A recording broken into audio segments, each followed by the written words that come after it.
On this episode of PI Perspectives, Matt is joined by Rob Douglas, the co-founder of Skopenow.com.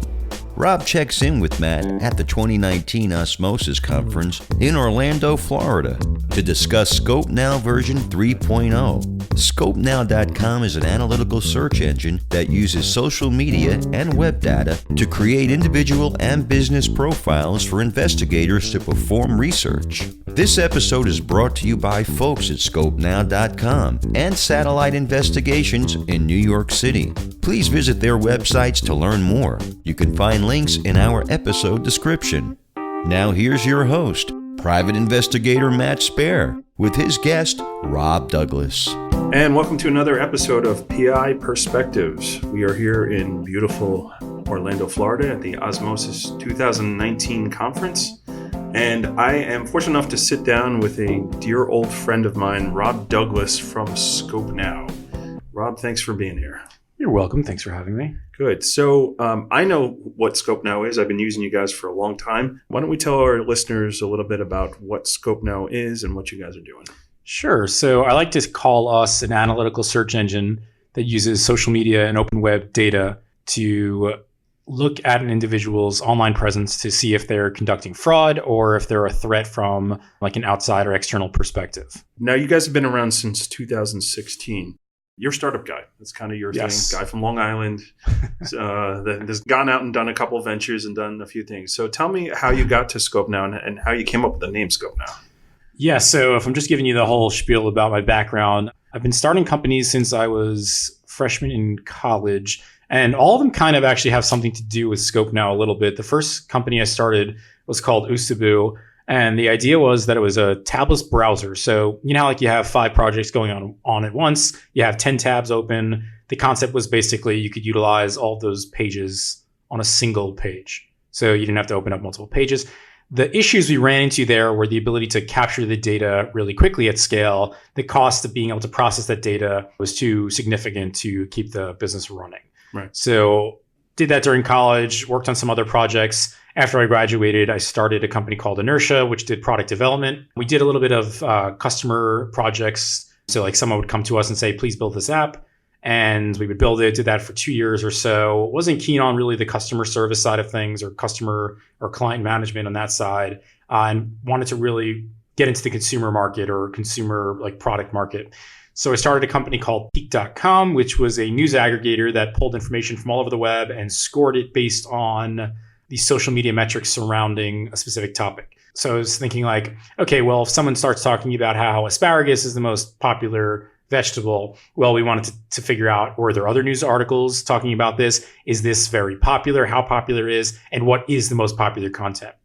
And the concepts behind Peaked and Usabu are actually the fundamentals behind Skopenow, which pulls content at scale and processes data very quickly and efficiently, but then also ranks and organizes that information based on the social media data surrounding it. So all the businesses I've actually done have led us to Skopenow.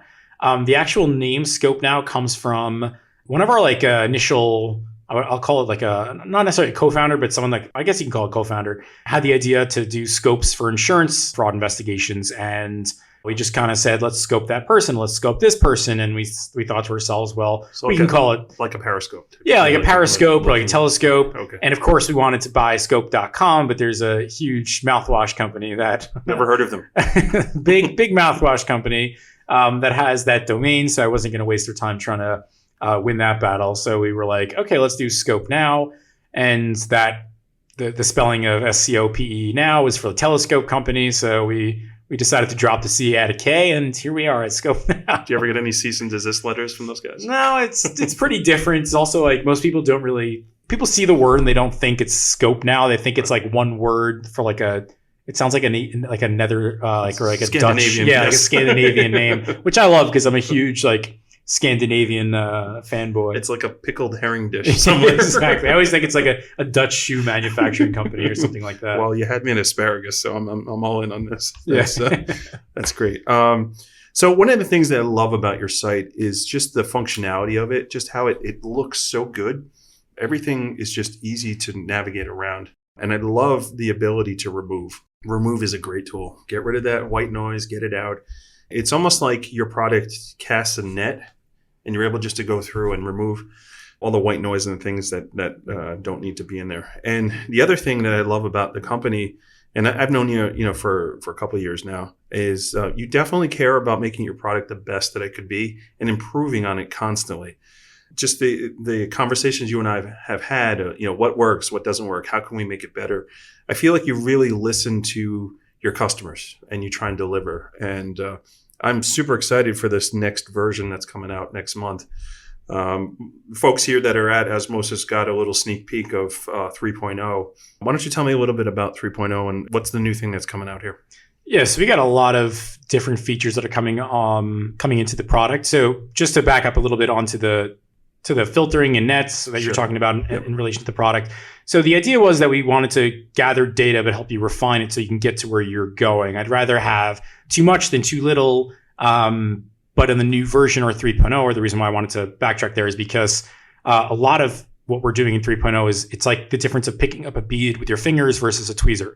So we give you the ability to really refine your requests and dive into it in a way that you wouldn't have been before. Kind of like deep diving, right? Shout out to Osmosis. Exactly, deep diving Osmosis. That's our theme this year.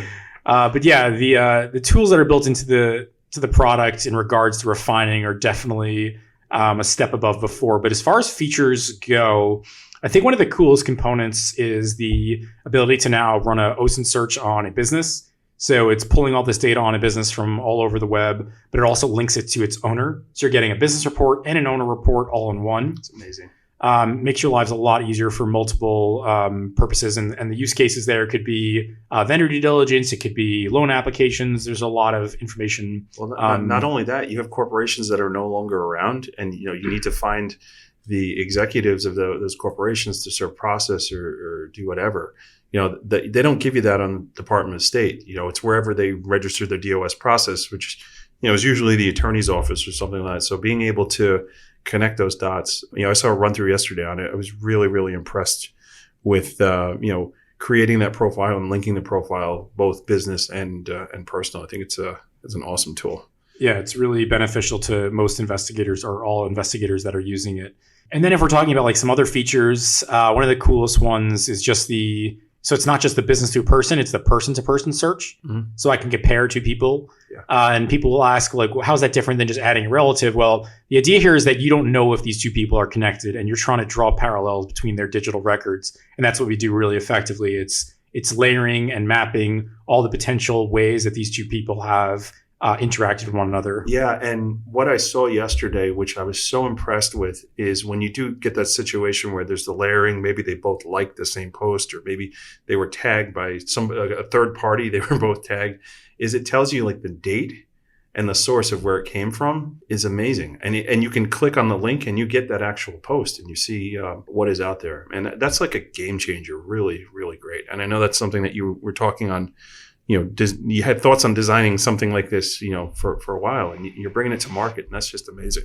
Yeah, we're always thinking about what's next, and to be honest, like this took a while to build out because there's so much AI and so much more product to be had here and implemented that we're already working on like the new version of the new version. It's not even out yet, dude. It's not even out yet. I'm already busting people's chops to get the next version ready. So, well, you must be a real charm to work for. Yeah, don't ask for employee feedback. What does your glass door look like? It's shattered in many places. But yeah, I think everyone appreciates the forward thinking about the product, because without product, I think you're nowhere. And to be honest, like compared to our competitors, I would say we definitely fall short on the marketing side of things. We really don't we don't scream, and we do it because we like our product to win deals, and we like our strategy to win deals rather than being the loudest people in the room. Well, not only that, man, you're a techie. You're technology driven personally. So I see in you, you take more pleasure in bringing something to market than talking about it. And that's neat. Yeah,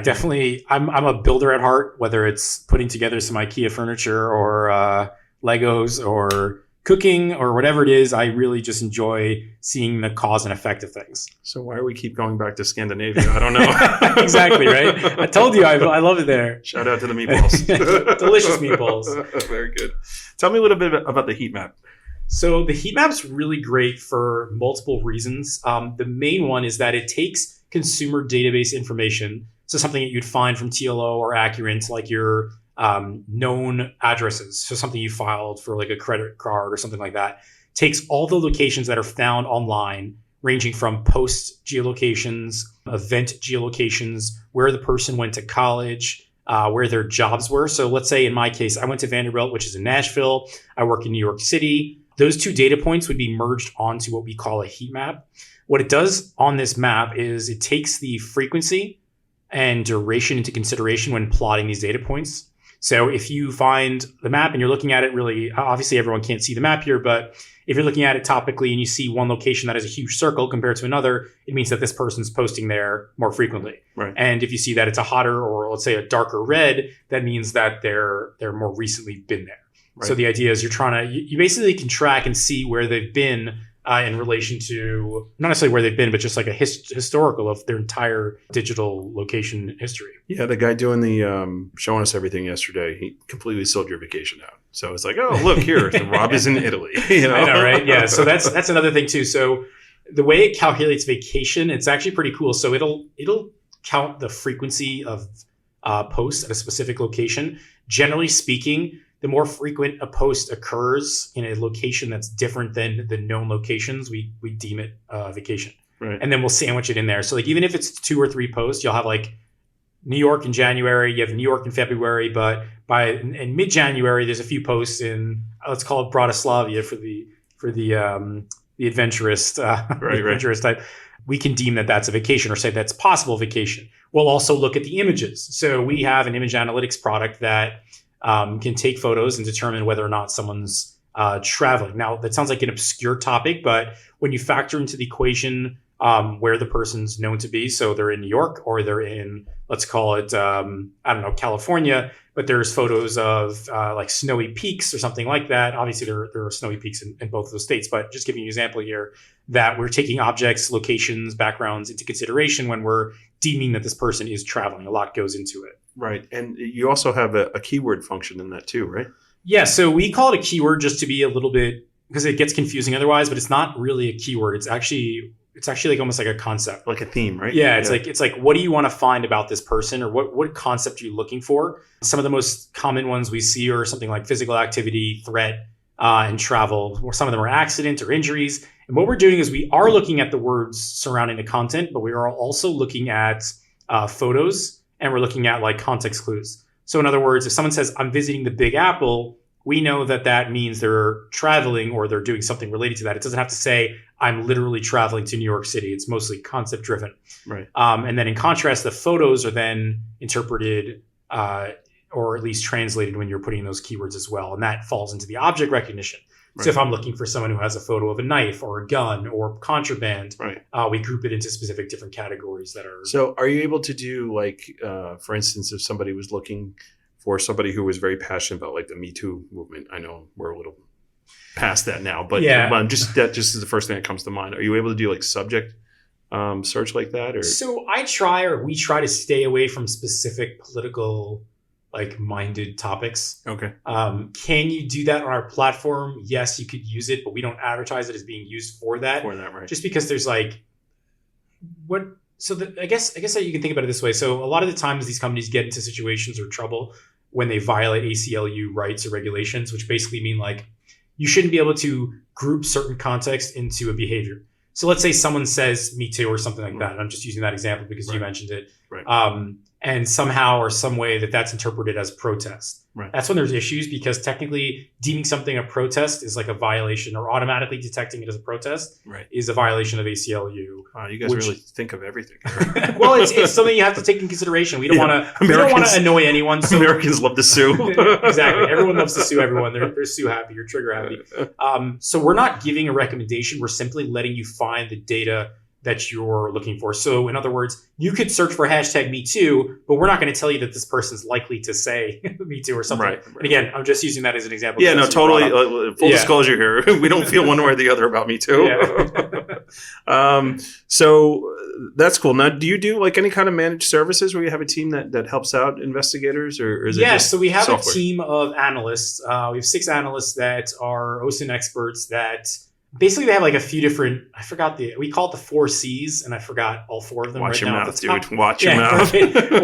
One is curate, one is custom, and the other 2 are really... I'm nervous. I don't remember what the other 2 are, but basically they're curating and customizing the reports for our users. Yeah. And the reason why that someone would want that is they're too busy to do the investigation themselves. They're not computer savvy. They want to know only one singular data point. And if that data point is found, they want it highlighted and want nothing else, which is great. And that's a cool part of our business. It's a very small part of our business. It's about probably, 1 to 2% of our revenue, but it's still an important part. No, it's a very important part. And I think, I tend to like to go that route. I mean, for your service I'm using currently, I do it myself, but that's something I see value in, that, like being able to free up your time, or just have full confidence that I'm not the OSINT expert. If I could turn it over to them and get a better result, where, I'm being pulled in 10 different directions. This person, their job is to get me the information, yay or nay, whether or not they can do it. So there's definitely something to that. And there's definitely value to that, that I see there. One of the other things that I love about your site is the ability to tweak your subscription on a monthly basis. That, if you're coming across a month where you're going to have a heavier workload, it's not like a contract that you're in with them. They can bump it up, and then that month is over and you can get back to, your normal range. That you guys really, you work with your customer.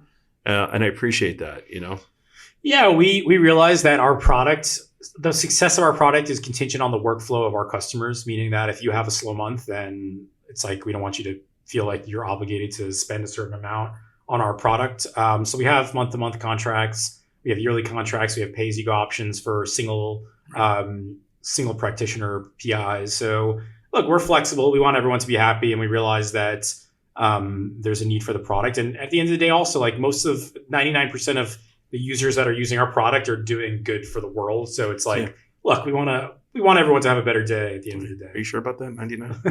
whatever the percentage is, it's very high. We do a very good job of screening who uses our tool. We don't let anyone on.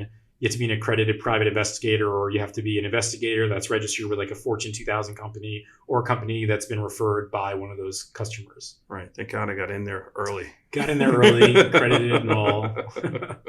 It's all questionable these days. It's true. No, it's great, and I always talk about, like, when I'm giving my talks at different conferences and things like that, about the investigative tools that somebody should be using. I call it the Trinity, right? You always got to have 3, and I'm not going to name the other 2, but Skopenow is definitely one that's in there, and it's a necessary part. I feel like if you're not using a product like that you're not doing your due diligence, right? And if, let's say, you're working for an attorney, that attorney has a fiduciary responsibility to work the case up as much as they can. And you, as an extension of that attorney, have a fiduciary responsibility to do everything you possibly can to gather information on the task at hand for the case. Being part of that Trinity, and it works so well. I mean, I could give you example after example of how Skopenow really solved a problem for me, or solved an issue that one of the other search engines didn't. I'll give you 2 real quick. I had one where an attorney had a prior client of his that was making threats.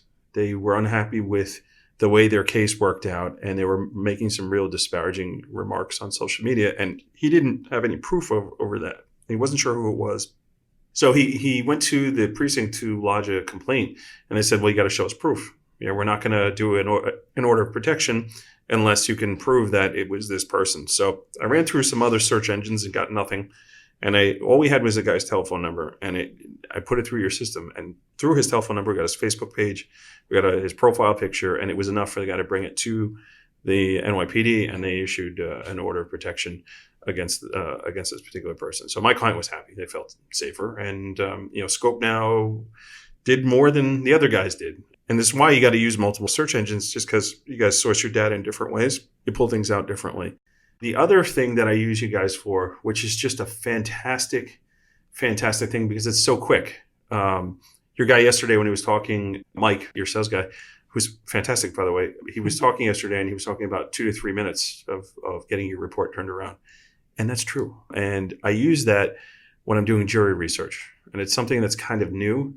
Not a lot of people do it. The time frame on it is ridiculous because you literally have minutes to run, 10 or 15 profiles. And, listen, we're not deep diving at that point. You can't possibly do it. But getting that initial, LinkedIn page or verifying information or that Facebook page, seeing what kind of clubs or groups they're a part of is something that I can confidently go back to my client with a thumbs up or thumbs down. And I've done that several times now. And what ends up happening on these cases, they settle. The other side looks at the jury that they're about to face. And they go, oh boy, we're in trouble. We're going to get creamed on this. Look at this panel. And we're able to settle it. And, Skopenow is a big part of that. So it's a great tool. I know we were talking about, the investigative community, I don't think realizes the power of Skopenow and what you can do with it. So why don't you, if you can, just explain to me the different aspects that maybe the regular investigator didn't even realize that you guys could use it. What it can do and how they could benefit from using your search engine in addition to whatever else they're using. Yeah, so I'm trying to think of the most non-obvious aspects, and I guess I could just do it from the top down because this way I don't miss anything. So your first instinct is running a name and location, and you could run that. And if you're running a Rob Douglas in New York, you're going to find yourself with a lot of profiles that don't necessarily match who you're looking for because we're going off of a very common name. I've seen them. Some guy lives on the on the east side. Yeah, it's a big city. So look, there's a lot of people that match the criteria. First recommendation, or the first thing that people might oversee, is that if you know where someone's located or general census, I would use the smaller city of the two that you have in mind. Right. So in my case, I'm known to be from New York, or Oyster Bay. I put in Oyster Bay because it's a much more resolute or smaller city rather. Another component is you don't have to search by name and location. You can search by email, you can search by phone number, you can search by address, and now you can search by face actually. Yeah. So that is really cool. Just running a profile picture. It is insane technology. Yeah. It is only available for enterprise customers, so I don't want to pitch it too hard. Just because open your wallets, people, because it is an expensive tool, unfortunately. But look, we're always open to having you guys play around with it to see what it looks like or feels like. One of the other components I think is really important is people say like, oh, I can just Google this person's name. And that's true in a lot of cases. The cases that is true is if the person's name is very unique. And the way that I define a unique name is a person that has probably less than 50 other people with the same name. So 2 per state. So when you search for a Rob Douglas, there's 1,962 of us. So you're going to get a whole mishmash of answers, and you're not going to necessarily get something on Google that's relevant unless you add. I believe that that there were actually 1,962. There are 1,962 Rob Douglas. I believe that. You've done that research. Yeah, we've done the research, and we score every single name that gets passed through our system on a statistical level. So, that's awesome. And we have to, and we study how common names are. So you're a math nerd. Yeah, exactly. So there's a number of different attributes to look into as far as how unique those different data points are, like the email address and phone number, which are obviously generally more unique to a single person. So knowing that you can just get some details on Google, that still doesn't necessarily help you in regards to remaining anonymous and being able to capture data as quickly as possible. So one of the best key components of our product is being able to tap into social media sources, pull that data, give you the tools to pull exact data based on your keywords, based on your behaviors, based on your date, and do it all anonymously. So I'm going to stop you real quickly there. So one of the other things I really appreciate about your product is that it's court ready. So if you need to testify, authenticating that information, you guys got it all built in. We don't have to worry about it. I think that's a great tool. Yeah, so people get confused as to what metadata is, and it's not their fault. It's just 2 words that are basically different types of components. So, or not components, whatever I'm going to go into the description here.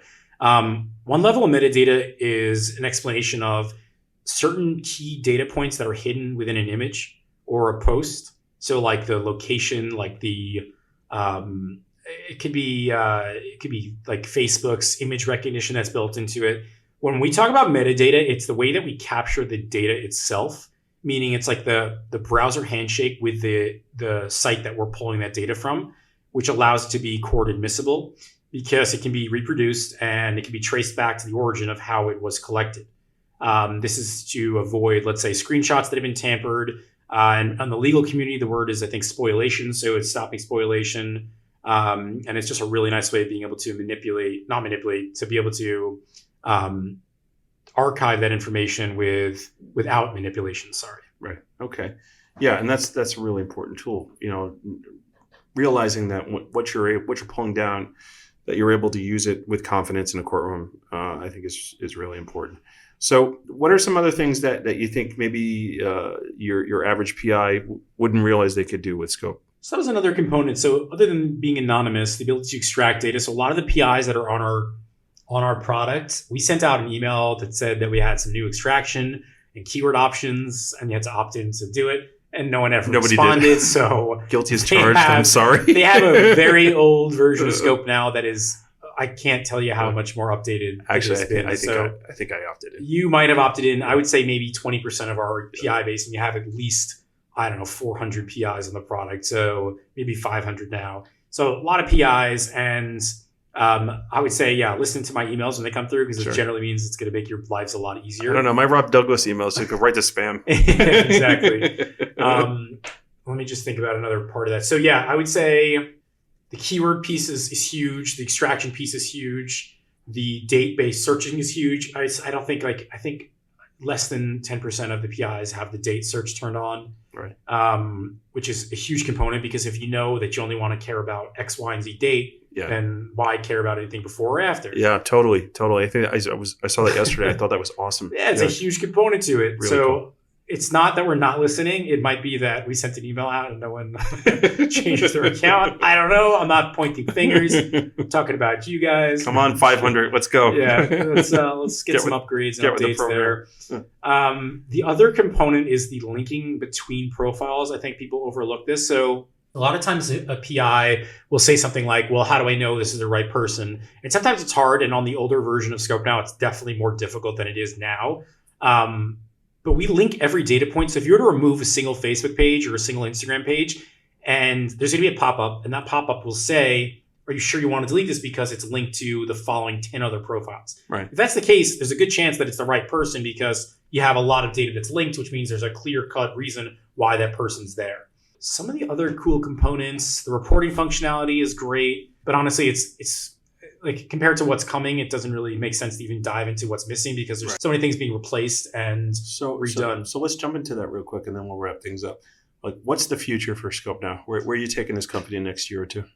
Yeah, so the future is to replace some of the outdated databases that you guys are accustomed to, the ones that refuse to innovate and listen and make things difficult for everyone. Right. And not to be like aggressive about it, but we are a forward-thinking company, and we want to capitalize this market, and we want to make sure that we're building the best intelligence tool product possible. What does that mean for the product itself and our users? I think you'll be happy to know that you'll be able to do more and more on our platform. You won't have to leave as much, and you'll be able to get everything you need to out of a business or a person search. We'll also have other really cool components coming into that. We're already, I think, 60 features deep into 4.0, and we haven't even launched 3.0. So that's what I'm saying. You're poor employees, man. I see these guys downstairs. They're laughing on the outside. They get good dinners. That's all that matters. They're laughing on the outside. Every single joke you make, man. But on the inside, I'm getting notes passed to me. Help me. Look, hot cocoa and whipped cream go a long way to making people happy. They're like, call 911. Right. That's cool. So, I think every investigator would be, it would serve them well to go check it out. So give me the website that folks can go check out Scope. So it's Skopenow, and then you add .com right after. That's awesome. That is all you have to do to get there. It's very simple.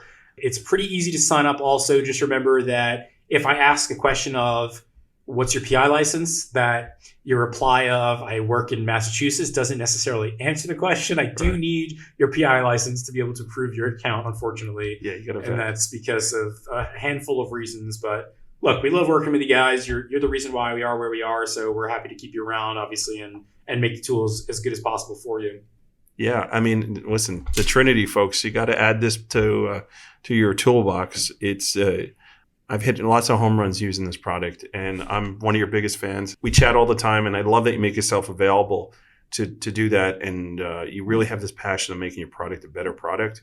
And I will continue to be a walking testimonial. I think at every event I come to, I always grab people and say, go talk to the guys over at Scope. If you're not using them, you should be. So I'm going to use this platform here right now to say, if you have not checked out Skopenow, you really need to go and at least take a look at it and see what they can do and figure out a way you can implement it into your investigative business. So that is a wrap. We are about to head back downstairs and do what we need to do.